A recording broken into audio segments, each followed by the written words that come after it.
धीरेन्द्र शास्त्री को आके जो है कि मीडिया के सामने और रोड पर उतर के उनको समर्थन करना चाहिए था कि नहीं, ये कानून हिंदुओं के पक्ष में है, इसको जो है लागू होना चाहिए। क्योंकि जातिगत मानसिकता के जो लोग हैं यूनिवर्सिटी में बैठे हैं, वो दलित पिछड़ों के साथ अत्याचार और अन्याय करते हैं। ऐसे लोगों का बहिष्कार करना चाहिए और इस कानून को सुप्रीम कोर्ट से मांग करके उसको लागू करवाना चाहिए। देख रहे होंगे मैं जंतर मंतर पे हूँ और यहाँ पर एक युवा साथी हैं, थोड़ा आप ऊपर कीजिए इसको। इन्होंने एक तस्वीर लेके रखी है कि दलितों पिछड़ों ध्यान से देखो, ये हमारे पूर्वज का बीता हुआ कल था, अगर आज तुम सुधरे नहीं तो तुम्हारा कल भी ऐसा ही होगा। आज हम जैसे भी हैं, जो भी हैं, केवल बाबा साहब की बदौलत है। तो सर एक बात बताइए, आपने ये तस्वीर लेकर लोगों को दिखा रहे हैं, तो क्या आज इस तरीके से जो बीता हुआ कल था, आज समाज कैसा साथ दे रहा है आपका सर? देखिए, समाज साथ क्या दे रहा है, जो ये अभी आज़ादी के बाद भी, जैसे ये हमारे जो पूर्वज है जिनके ऊपर ये बीती हुई है कि गले में हाड़ी और कमर में झाड़ू, ये समय आते देर नहीं, जिस दिन भारत का संविधान खत्म हो जाएगा, ये जो सरकारें बैठी हुई है, निकम्मे सरकारें बैठी हुई है, समय समय पे जो संविधान में परिवर्तन कर रही है और संविधान का विरोध कर रही है, संसद में संविधान को प्रतियां जलाई जा रही है, मतलब संसद के बाहर जलाई जा रही है, तो ये सब चीजें देश के लिए बहुत ही घातक है। और खासकर बैकवर्ड जैसे कि जो ओबीसी एसटी एससी माइनॉरिटी के जो लोग हैं, उनके लिए ये बहुत बड़ा जो है कि अभिश्राप है। और अगर हमारा जो समाज पिछड़े दलित जो शोषित समाज के लोग हैं, अगर वो लोग इकट्ठा होकर इस संविधान की अगर सुरक्षा नहीं करेंगे जो बाबा साहब अम्बेडकर ने लिखा है, तो कल का फिर हमें वही देखना पड़ेगा जो पहले हमारे पूर्वजों के ऊपर बीता था। और अभी आप देख भी रहे होंगे कि मध्य प्रदेश में, छत्तीसगढ़ में, झारखंड में, मतलब बिहार में आज भी दलितों के ऊपर, बैकवर्ड शूद्रों के ऊपर, मतलब तमाम प्रकार की जो अत्याचार उनके ऊपर होता है, मतलब जाति के नाम पर उनके ऊपर पेशाब किया जाता है, किसी का चुंडी काट दिया जाता है, किसी के मुख्यमंत्री, सोचिए उत्तर प्रदेश का मुख्यमंत्री जो कि ओबीसी समाज है, वो अगर जब कुर्सी छोड़ता है तो उसके कुर्सी को जो है कि गौमूत्र और गंगा जल से छिड़काया जाता है। तो ये सब क्या है? जातिवादी मानसिकता के जो लोग आज भी हैं, वो लोग चाहते हैं कि अगर ये शुद्ध रहे तो शुद्ध ही रहे, ये मतलब कि वो मतलब जर्नल कास्ट के बीच में ना आए, ना उनके कुर्सी पे बैठे। उनको अगर कोई ओबीसी समाज का अगर व्यक्ति उस कुर्सी पे बैठता है या दलित समाज का व्यक्ति उस कुर्सी पे बैठता है, तो उनके कहीं ना कहीं जो है कि पेट में दर्द होता है, उनको तकलीफ होती है। सर एक बात बताइए, अभी बीच में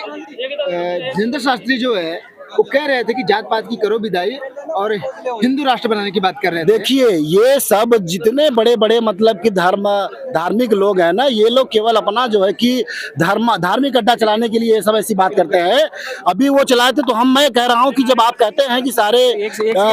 मतलब कि जात पात की करो विदाई, सब हिंदू भाई भाई, तो फिर आप हिंदुओं के पक्ष में जब ये बिल आया, यूजीसी बिल आया, तो फिर आप उसका विरोध क्यों किए? 90% लोग जो है कि बैकवर्ड एसटी एससी माइनॉरिटी के समाज के लोग आते हैं, जिसके पक्ष में 90% लोग के, क्या वो हिंदू नहीं थे?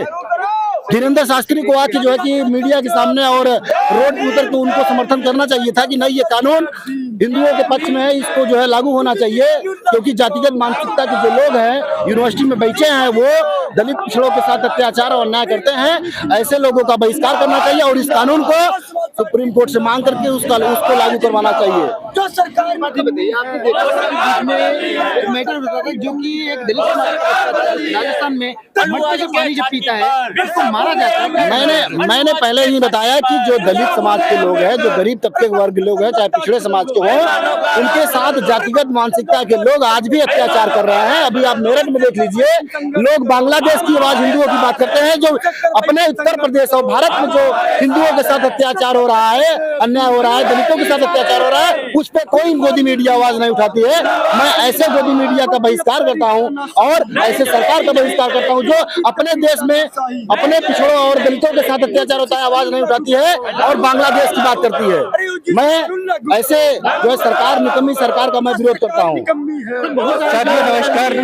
इस समय हम आ गए हैं दिल्ली के जंतर मंतर। हम बहुजन समाज के साथ में, आजाद समाज पार्टी के प्रमुख चंद्रशेखर आजाद कोई भी यूजीसी के समर्थन में देखिए मैं बता दूं, समय समय पर बहुत सारे बहुजन समाज के जो वोटर है उनका लोग इस्तेमाल किए, बहुत सारे नेताओं लोग इस्तेमाल किए, लेकिन जब बात हक और अधिकार की बात आती है, अगर अत्याचार उनके साथ होता है तो कोई नेता खड़ा नहीं होता है। अभी आप देख लीजिए मेरठ में जो कांड हुआ,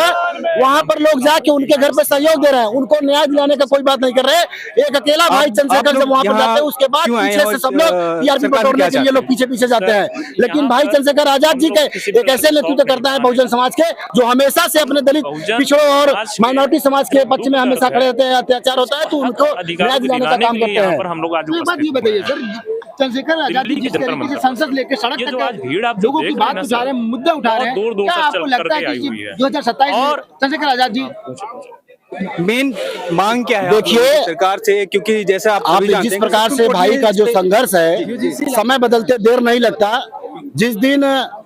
वो संघर्ष रोड तक, अभी देखिए जागरूकता इतनी तेज फैल रही है भाई का, जो इस समय जो रैलियां चल रही है मंडल वाइज, इस समय जो रैलियां चल रही है उससे देखने में ऐसा लग रहा है सुप्रीम कोर्ट छोटी सी भीड़ लोग इकट्ठा करते हैं तो लोग उसको बहुत बड़े मीडिया चैनल पे चलाते हैं। भाई का हर मंडल स्तरीय रैली आप देखेंगे, इतना ज्यादा भीड़ हो रहा है कि भीड़ कोई काबू नहीं कर पा रही है, प्रशासन तो कभी नहीं काबू कर पा रही है। सोचिए अगर लोग उनके समर्थन पे, क्योंकि अब जनता जाग चुकी है कि कौन दलित पिछड़ों की लड़ाई कौन लड़ रहा है, कौन नेता हमारे संसद में हमारी आवाज को कौन उठा रहा है, और सबको पता हो गया है। बड़े पैमाने पर बैकवर्ड भाई चंद्रशेखर आजाद के सामने जुड़ रहे हैं, भाई माइनॉरिटी के समाज के लोग, मुस्लिम समाज के लोग भाई चंद्रशेखर आजाद के साथ जुड़ रहे हैं। और आने वाला जो 27 का चुनाव है, ये पूरे बहुजन समाज का ऐलान है कि भाई चंद्रशेखर आजाद को मुख्यमंत्री बनाने का काम करेंगे। 600 किलोमीटर से चल करके आया है, मैं 800 किलोमीटर से चल करके आया हूँ, 300 हम किलोमीटर से यूजीसी चल बिल करके को आए हैं। लेके अपने समाज पर यही